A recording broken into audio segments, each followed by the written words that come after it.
Aminareo hatrany ry havako ny fahasoavana ombam-piadanana avy amin'Andriamanitra ray sy Jesosy Kristy Tompo. Amen. Ny soratra masina izay andraisantsika afatra amin'ity anio ity dia ny filazantsara araka ny Jaona 1:12, ny andininy 1:20 hatramin'ny andininy 2:20 izay efa novakiana tamintsika teo. Ary tsara ny manamarika fa alahady faharoa manaraka ny Pasika isika izao, mbola mibanjina trano loha hevitra manerana ny sany fitsekemany amin'ny hoe mpandresy ny tompo. Lava dia lava raha ny amin'ny tantara izay nananganana any Lazarosy tamin'ny maty. Ary tantara anankiray izay miavaka ihany koa izany, izay mampiavaka ny Jaona ihany koa ry havako ny amin'izany hoe nananganan'i Jesosy any Lazarosy tamin'ny maty izany. Raha fitina ry havako ny zavatra nitranga dia izao: narary Lazarosy. Rehefa narary izy dia nisy hiraka nampanatsoana any Jesosy. Rehefa nare zany anefa Jesosy, raha mivanim-potoana iainantsika ankehitriny dia toa hoe tsy niraika akory izy, fa mbola nijanona ary nitoetra teo amin'ny toerana izay nisy azy ihany. Ary mbola nitarika ny mpianatra ary izy niteny hoe andeha isika ho any Jodia. Fa taorian'izay nefa dia nilaza tamin'ny mpianatra Jesosy hoe matory Lazarosy sakaizantsika fa andeha hamoa azy aho. Tsy takatry ny mpianatra izay tiany Jesosy ampitainany amin'izany hoe matory Lazarosy sakaizantsika izany, ka notsorony amin'ny teny hoe maty Lazarosy. Ary izany indrindra no nahatonga ny ry Tomasy na i Didimo izay niteny hoe aleotsika mba hiaraka ho faty aminy ihany koa. Izany hitantsika ry havako any amin'ny andininy 2:20 any. Fa Jesosy kosa nefa dia nanana fikasana handeha hamoa, izany hoe handeha hanaitra azy, handeha hanala azy ao anatin' izany torimaso izany, izany fahafatesana izany. Ndrisy nefa ry havako ny zavatra nitranga. Rehefa tonga teo Jesosy miaraka ny mpianatra, efa maty Lazarosy ary efa voalevina aza. Efa voalevina efatr'andro. Rehefa nare zany izy mirahavavy izay nabavy Lazarosy dia niazakazaka maty. Nanome tsiny an Jesosy: raha teto ianao tsy maty ny anadahako. Kanefa fampahirezana lehibe ny nambaran'i Jesosy taminy hoe mbola hitsangana ny anadahanao. Fantatro fa mbola hitsangana izy. Izany nambaran'ny Marta. Ary taty aoriana kelin'izay dia avy ihany koa i Maria niazakazaka ary dia mbola tahaka izany niankohaka teo amin'i Jesosy izy. Ary dia nanome tsiny, nilaza izay rehetra tao anatin'ny fony. Eny fa dia nanome tsiny an Jesosy azy izy. Noho izany indrindra ry havako dia izao hoe ambaran'ny soratra masina fa voto ny fanahiny, tora-kovitra izy ary nitomany ihany koa.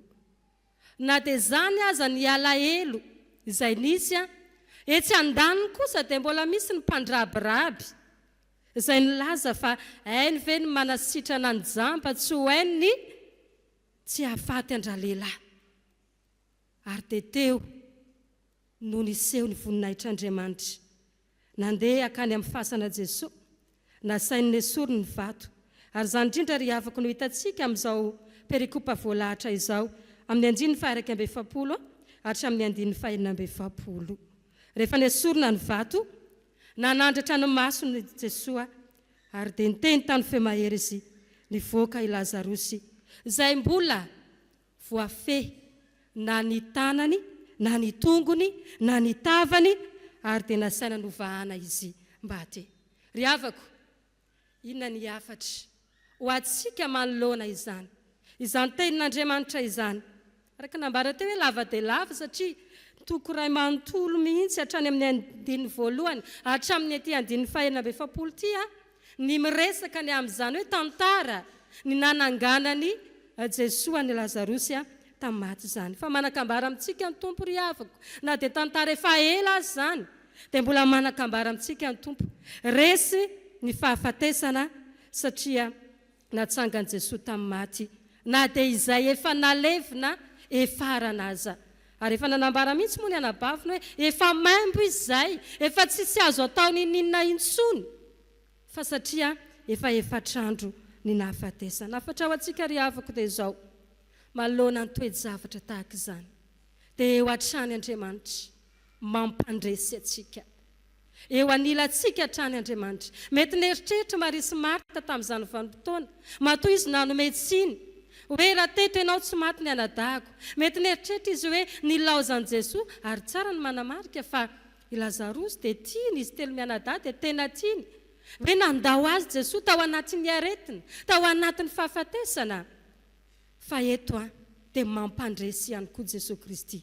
Afatra ho anao ary havako hoentsika mody indray, amakivaky ny herinandrontsika, anatanteraka ny fanomponsika, anatanteraka ny velon-tenantsika tsirairay avintsika dia izao hoe indro atolotra anao ny lalana izorana andraisana ny fandresena avy amin'ny Tompo. Ireto ny lalana izorana raha ny ambaran'ity soratra masiny ity, andraisantsika izany fandresena avy amin'ny Tompo izany. Ny voalohany ry havako dia izao hoe ny fiarah-miasa amin'ny Jesosy. Izay ny anankiray voalohany. Somary miverina kely eo amin'ny 9:7 tsika fa manohy azy amin'ny 9:1 sy ny 9:4. Izao nambarany hoy Jesosy esoriny vato. Hoy ny 9:1 dia nesoriny ny vato. Dia nivoaka ny maty nisy fehipaty, ny tanany sy ny tongony, sady voafehy-mosara koa ny tavany. Hoy Jesosy tamin'ny olona, fa ao izy ka avelao andeha. Nisy fiarah-miasa tao. Reto zavatra anankiroa reto no fiarah-miasa izay notakin'ny Tompo tamin'ireo vahoaka sy ireo manodidina, izay nanatrika izany fanehom-pahagagana ny amin'ny nananganan'i Jesosy ny Lazarosy izany. Dia ny anankiray voalohany dia ny fanesorana ny vato. Ny teny hoe esoro ny vato dia hoe alao tanteraka izany vato izany. Fa inona moa ilay vato ry havako? Ny vato dia ilay manakana ny lalana, ilay sakana. Ary tsara ny mampafantatra antsika fa tamin'izany fotoana izany eo amin'ny 9:7 dia mampianatra antsika, mampafantatra antsika hoe ny fasana dia tahaka n'ireny zo reny, ary dia misy vato mirindrina manidy an'ilay izy. Io zany anankiray hoe nesorina ilay sakana, fangatahana fiarah-miasa, anehoana ilay fahagagam-pamonjena, anehoana ilay fahefan'Andriamanitra zany. Fa ny anankiray faharoa dia izao hoe fa ao izy, na ny tanany, na ny tongony, na ny tavany dia mbola samy voafehy avokoa. Ary izay ilay mahatonga fomba fitentsika hoe fatomaty, tena mifatotra tanteraka ary sarotra ny famahana azy. Izany anefany no nambaran'i Jesosy dia ho fangatahana fiarah-miasa mba hizorana ao amin'ilay fandresena, dia ilay fandresena ny fahafatesana zany ry havako. Fa izao hoe na dia nitsangana aza i Lazarosy tao am-pasana ka teo ihany ny vato dia tsy tafavoaka izy, ary na dia nivoaka aza izy tafavoaka ka mbola nisy fe izay mamatotra azy dia tsy afaka handeha izy, fa ilana ny famahana izany fehipaty izany. Nisy ny fiarah-miasa lehibe teo amin'i Jesosy, teo amin'ny vahoaka, mba hitondra fiainana ary hitondra fahafahana. Inona zany ry havako no ataontsika manoloana izany ten'Andriamanitra zany? Dia izao hoe te hiara-iasa aminao Jesosy mba hitondra fiainana ary hitondra fahafahana ho an'ny hafa. Te hiara-iasa aminao Jesosy mba hitondra fiainana ho an'izay ao anatin'ny fahafatesana, ary hitondra fahafahana ho an'izay mbola voageja. Ary isika fiangonana no nantson'ny Tompo hama izay mbola mifatotra, ary analany sakana ho an'izay rehetra mbola voasakana ka tsy hatongavana ny amin'izany fiainana sy ny fahafahana izany. Izao ny tsarovy ry havako, vitan'i Jesosy ny asany, vitan'ny Tompo ny asany, fa mila olona ho mpiara-miasa amin'izy. Dia tanterao ary ny baikon'ny Tompo, satria zany no hitantsika eto rehefa nibaiko Jesosy hoe esoriny ny vato dia nesorina ny vato, fa ao izy avelao andeha. Tanterao ny baikon'ny Tompo, meteza ho mpiara-miasa amin'i Jesosy mba hisehoany ny voninahitr'Andriamanitra, meteza ho mpiara-miasa amin'i Jesosy mba hanala ny olona ao anatin'ny fahafatesana, hanala ny olona ao anatin'ny fahamatorana sy ny fahagejana ka hitondra azy ho amin'ny fahafahana. Moa tsy izany ny asan'ny fiangonana ry havako. Izay ny asantsika rehefa manao tafika masina io. Maro ny olona izay mbola voageja, maro ny olona izay mbola miaina ao anatin'izany hoe fahafatesana izany, tsy ilay fahafatesana ranofo ihany, fa ny fahafatesana amin'ny endriny maro samihafa. Dia izaho sy ianao, isika fiangonana no antson'ny Tompo handeha hamaha ireny mifatotra ireny, ary hanala izay rehetra ao anatin'ny maizina, izay rehetra mbola any amin'ny zo ihany, mba hahita ny mazava ary indrindra mba ahazo ny fiainana. Ny faharoa ry havako dia izao, lalana anankiray ny zorana handraisana ny fandresena avy amin'i Jesosy Tompo dia izao hoe ny vavaka. Rehefa mamaky isika ny andininy faha 170, ny andininy faha 270 manontolo, ny andininy faha 170 tapany faharoa, Jesosy dia nanandritra ny masony ka nanao hoe raha io misaotra anao fa efa niaino ahy ianao, raha izao dia fantatro fa miainao mandrakariva ianao, fa noho ny vahoaka mitsangana manodidina ny ilazako izany, mba hinony fa ianao no naniraka. Vavaka, izany vavaka izany ilay roy mampifandray atsika amin'Andriamanitra. Io ilay rivotra iainantsika isan'andro isan'andro amin'ny maha-kristianina atsika. Fa mialoha ny hitenena ny Jesosy amohana ny Lazarosy avy ao amin'ny fasana dia izao nanandratra ny masony izy dia nivavaka izy. Manao ahoana nefa izany toe-po izay nananany Jesosy zany? Manao ahoana izany toe-panahy amin'ny vavaka izay nataony izany? Dia izao no mampiavaka azy ry havako hoe vavaka feno fahatokiana. Izany no hitantsika eto. Misaotra fa efa nahazo valom-bavaka sahady. Dia any amin'ny filazantsara ny Marika toko faha 120 any ry havako mampianatra antsika. Ny andininy faha 420 hoe na inona ny inona tonononareo amin'ny fivavahana sy angatahanareo dia minoa fa efa nandray ianareo. Izany hoe ilay vavaka izay natao, ilay fifandraisana amin'Andriamanitra ray, ilay roy izay mampifandray, tsy hoe vavaka fe vavaka fotsiny ihany, fa tena vavaka tao amin'ny finoana, vavaka ny amin'ny fahatokiana, fa mamaly vavaka Andriamanitra. Dia izany hitantsika eo amin'ny filazantsara ny Jaona toko 5:15. Raha misaraka amiko ianareo dia tsy mahefa na inona na inona. Raha miray amiko ianareo ka mitoetra ao anatinareo ny teniko, angatao izay tianareo fa ho azonareo izany. Ry havako, zava-dehibe amin'ny fiainantsika kristianina ny atao hoe vavaka. Io no mampifandray antsika amin'Andriamanitra, mitondra antsika ho amin'ny fandresena, ka na ao anatin'ny fahoriana na ao anatin'ny fifaliana dia mivavaha hatrany. Zavatra misy mantsy ry havako, rehefa ao anatin'ny sarotra tsika vao tena mivavaka, fa rehefa mandeha miadana milamina ny fiainantsika dia adino Andriamanitra, manadino ilay vavaka izay tokony ho atao. Dia mampianatra antsika ny filazantsara Luka toko 7:12, mivavaha mandrakariva. Ny any amin'ny Testaloniana voalohany toko 5, mivavaka aza mitsahatra.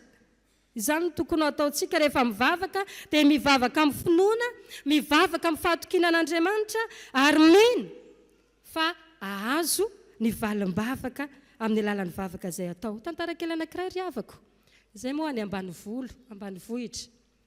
Dia nisy antoboavy izay ny vavy antitra ozy atsika.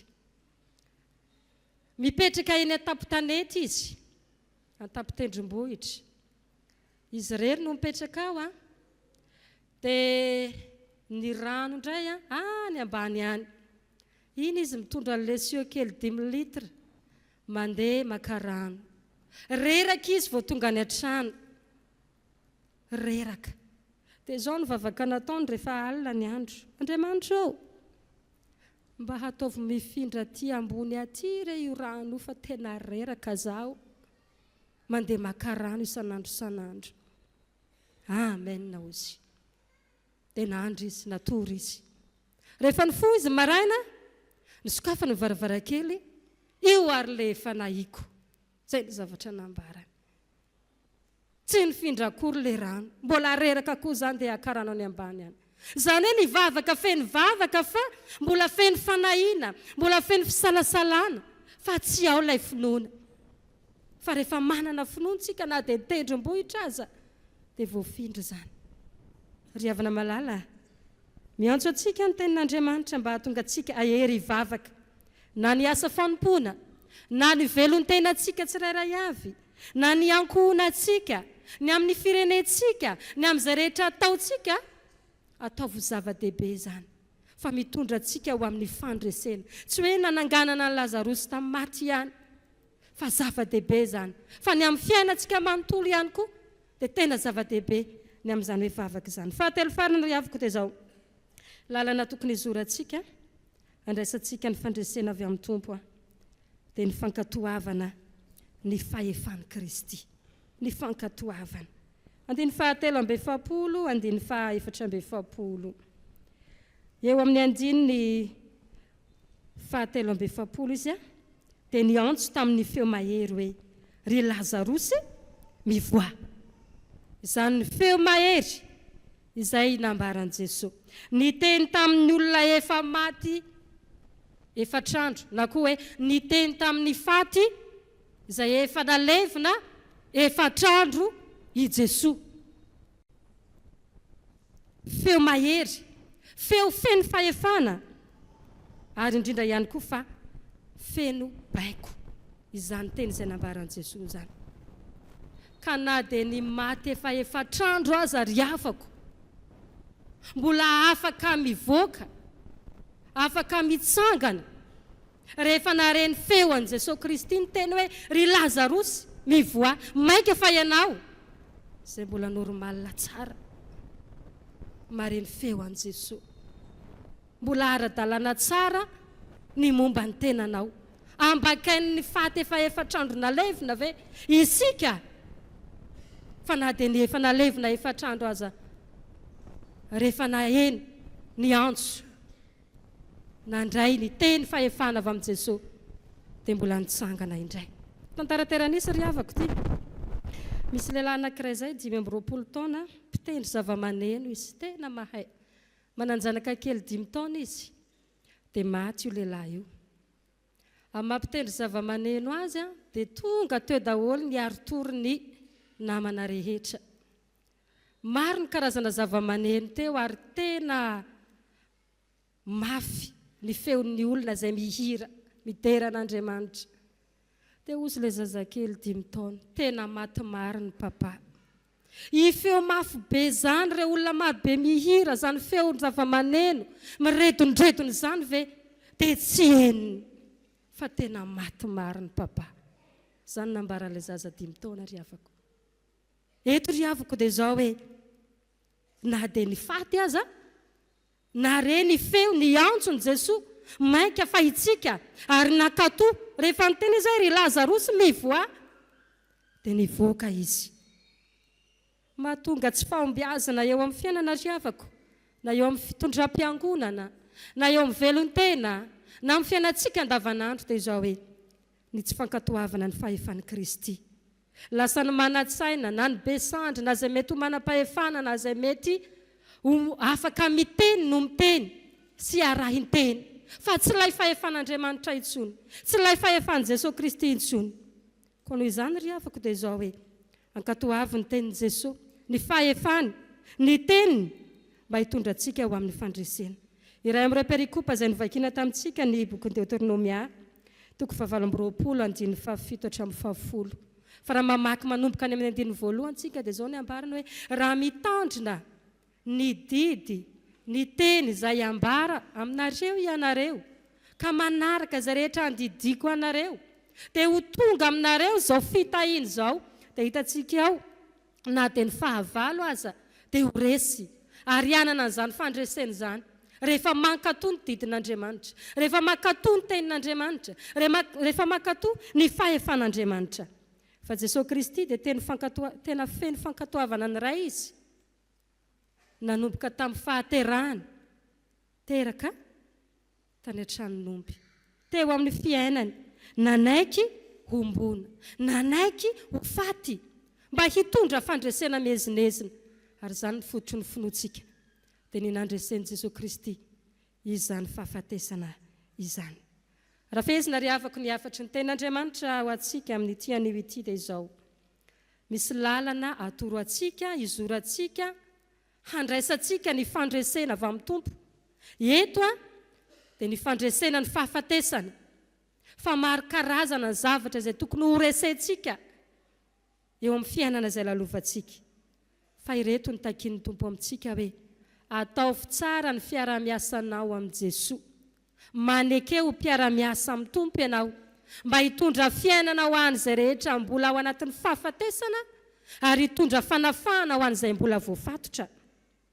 Ataovy zava-dehibe ny vavaka, fa io no roy mampifandray antsika amin'Andriamanitra.